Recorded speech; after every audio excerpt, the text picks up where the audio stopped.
Bueno, vamos a iniciar aquí otra serie de capítulos de la Gran Guerra, ¿no? Primera Guerra Mundial, que cuando hubo la segunda ya fue llamada como primera. Y pues nada, vamos a ir viendo, pues bueno, cómo se fraguó todo y ahí de aquellos barros vienen estos lodos en la situación actual. Bueno, Gabrielo Princi, estudiante bosnio. Digamos que este fue el que fraguó el detonante, que luego ya pues más tarde desembocaría en la segunda, en la guerra más grande de la historia de la humanidad, luego la Guerra Fría y la actual, que es más fría que la fría de antes, en fin.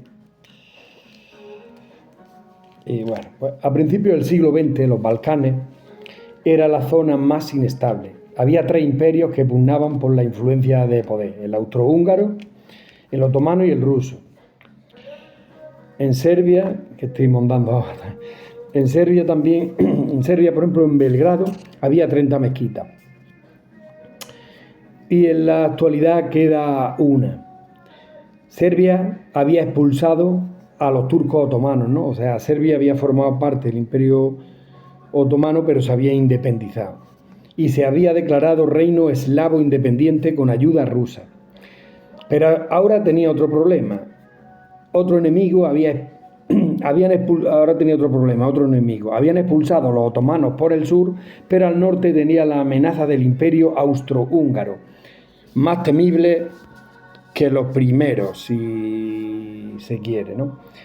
Quieren arrebatarnos nuestra libertad, lengua y aplastarnos, decían.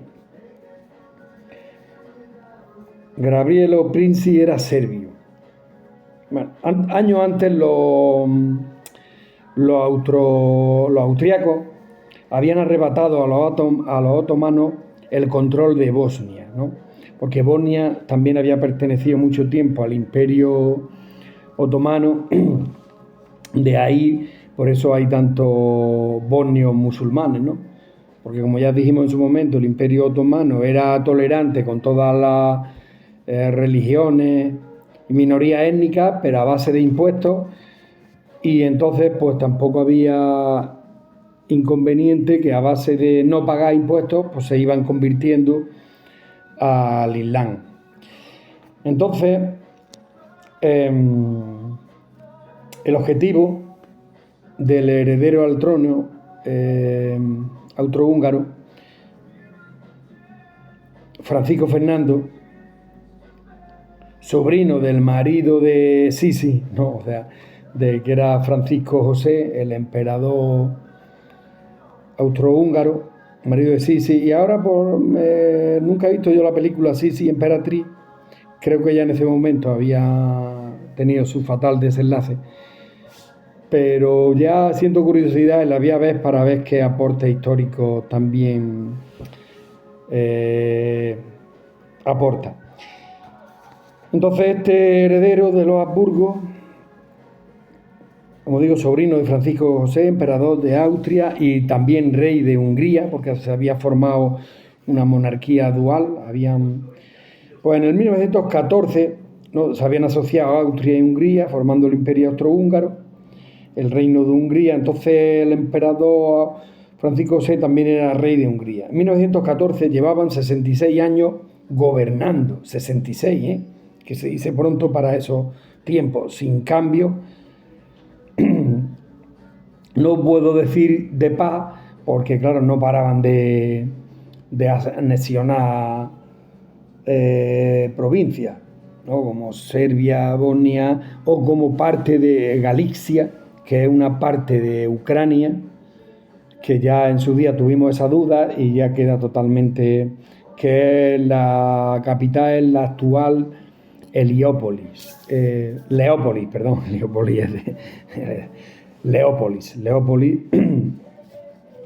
Entonces, pues claro, era de los más diversos, austriacos, húngaros, eslavos, rumanos, transilvanos, y luego a medida que reconquistan Bosnia, pues también hay musulmanes, en fin.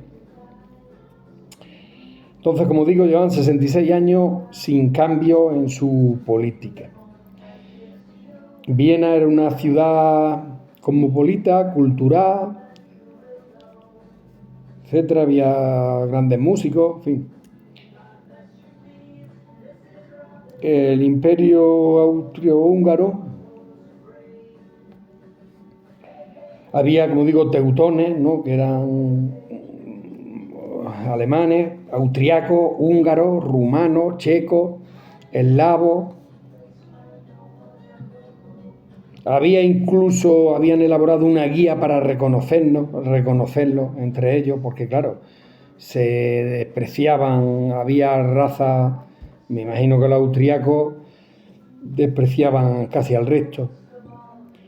Como digo, estaba Galicia, que es la ciudad Leópolis. Bueno, Francisco Fernando visita Bosnia a ver unas maniobras del ejército austrohúngaro allí en Bosnia, en la frontera con Serbia. Existía la mano negra, que era intentaba desestabilizar el Imperio Austrohúngaro, y su misión era formar el reino de los eslavos del sur, que luego se lograría, creo que se logró después de la Segunda Guerra Mundial, que se formó Yugoslavia. En 1914,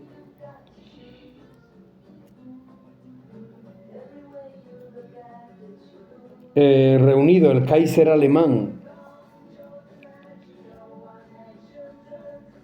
decía: hay que someter a los eslavos, que han nacido para obedecer, no gobernar, y disuadir que se vayan a Serbia, porque claro, se estaban emigrando un montón de bosnios a Serbia, que luego serán los serbobosnios, huyendo del Imperio Austrohúngaro. Francisco Fernando quería reformas para mantener las minorías nacionalistas, para mantenerlas bajo su control y que no tuvieran que pedir ayuda a potencias exteriores, ¿no? Entonces, más o menos quería la paz a su manera, pero claro, con concesiones. En 1914 Europa estaba dominada por 5 países: Inglaterra, ¿no?, con su revolución industrial; Francia, el Imperio ruso, el Imperio alemán y el Imperio austrohúngaro. Inglaterra, Francia, Rusia, Alemania e Imperio austrohúngaro.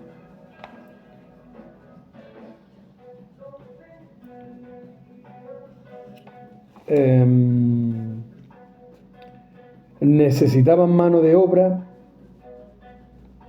por tanto, anteriormente se repartieron África, mano de obra y materias primas. En las conferencias de África, que también tengo yo 2 vídeos, que fueron allí, en Viena una, y luego en Algeciras fue la de 1914. Que ahí es donde le dan el protectorado de Marruecos a España, para que no lindara Francia, que tenía la gran parte de Marruecos, con Gibraltar. Pero bueno, me voy de ahí. El Imperio austrohúngaro, como digo, tenía las provincias de Galicia, Bohemia, Moravia, Austria, Bosnia, Croacia, Rumanía, Hungría. El 25 de junio, Francisco Fernando llega a las afueras de Bosnia. El viaje fue desaconsejado por el embajador, ya que el 28 de junio era el Día Nacional Serbio y podía ser visto como una provocación. Por otro lado, la mano negra recelaba de las maniobras del ejército austriaco en la frontera serbia. Pensaba que podía tratarse de una invasión a Serbia, porque claro, las pretensiones, como ya digo, del Imperio austrohúngaro era anexionar Serbia. El 28 de junio, Francisco Fernando y Sofía llegan en tren a Sarajevo. Hay una seguridad muy relajada, solo hay muy pocos policías, van en un coche sin capota a petición de él, de Francisco Fernando, para disfrutar de la gente, del paisaje. El primer conspirador lanzó una bomba y rebotó en el coche, que explotó detrás, hirió a 2 agentes. Francisco Fernando paró para interesarse por los heridos y marchó rápido al ayuntamiento para protestar. Incluso interrumpió el discurso del alcalde. Esto es un ultraje. Después siguieron a su chofer, que se equivocó de calle, dejándolo cara a cara, ya en esta ocasión con Gabrielo Príncipe. Se dirigían al hospital para interesarse, como digo, por los heridos. Se equivocan de calle y el destino lo deja cara a cara frente a Gabrielo Príncipe. En qué ironía, en la calle Francisco José. La conclusión es que Serbia había apretado el gatillo. Hubo una venganza contra todos los serbios en Bosnia, iglesias quemadas, etc. Tiendas saqueadas, 200 serbios detenidos y algunos ahorcados. El 4 de julio fueron los funerales por Francisco Fernando y Sofía en Viena. El jefe de Estado Mayor del Imperio Austrohúngaro quería declarar la guerra a Serbia, pero no de ahora, sino incluso de antes. En Viena estaban ideando cómo vengarse de Serbia sin que les aplastaran sus poderosos amigos, Rusia, que ya había formado una especie de alianza con Francia e Inglaterra, la Triple Entente, porque fue un entendimiento entre Francia e Inglaterra, aparcaron sus diferencias y luego se vuelven a asociar con Rusia al tener enemigo común, que era Alemania. ¿Por qué era Alemania? Porque Francia tenía la deuda de la guerra, que lo hemos dicho muchas veces,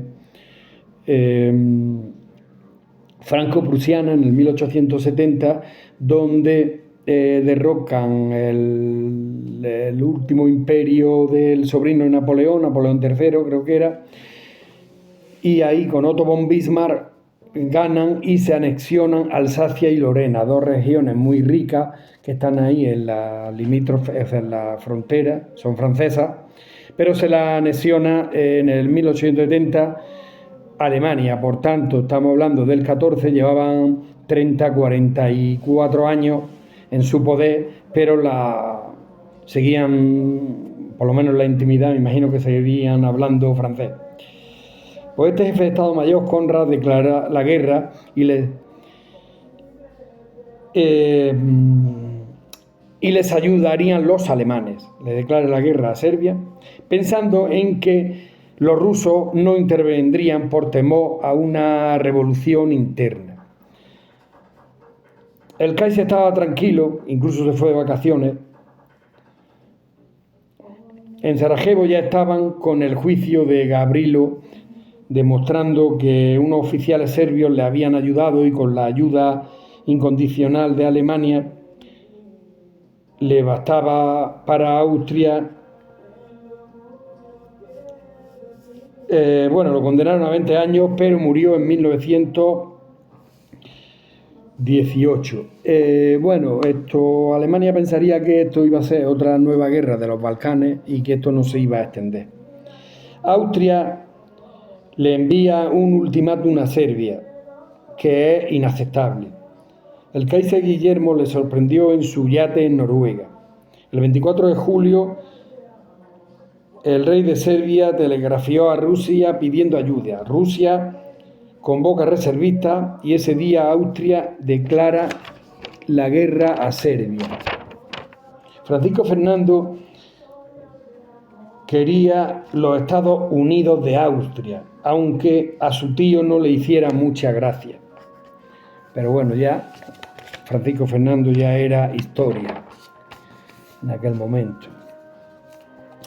Los turcos habían denominado a Belgrado la Casa de la Guerra. el zar al Kaiser Guillermo, que eran primos, y la zarina, hermana del rey de Inglaterra.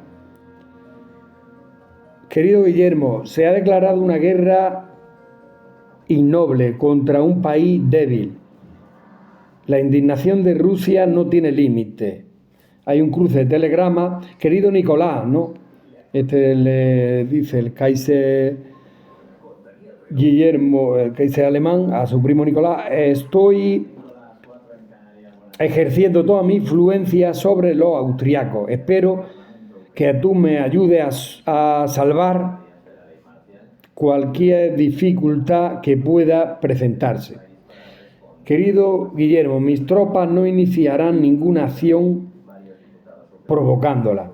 Pues parecía que iba a ser otra guerra más de los Balcanes, como ya digo, pero ya se les fue de las manos a los políticos y llegó a los militares. Y bueno, y aquí ya lo vamos a dejar para el próximo capítulo. Pues venga, esperemos seguir viendo esto.